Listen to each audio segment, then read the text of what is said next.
There are many stories written about the exiled or the outcast, the most loved perhaps being the ugly duckling. But the theme of the outcast is archetypal and primeval because it's about our search for belonging. The outcast is always compelled to find his way back home. Now, there are many different ways in which we can feel outcast. It sometimes happens, for example, that like the ugly duckling, we feel we're not spiritually part of our birth families. We may feel different, or we're told we're different, and pressured to conform to values that deep down don't feel right for us. Being the outsider in a family constellates within us the orphan archetype.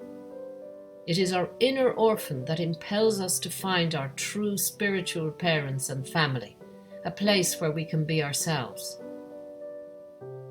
The ugly duckling is a metaphor for finding one's truth, but it's also about recognizing one's difference, one's uniqueness, and finally coming to a place of belonging. And it's about persistence and endurance in the face of adversity. The ugly duckling wanders from pillar to post until he finds his true family and realizes that he is in fact a swan.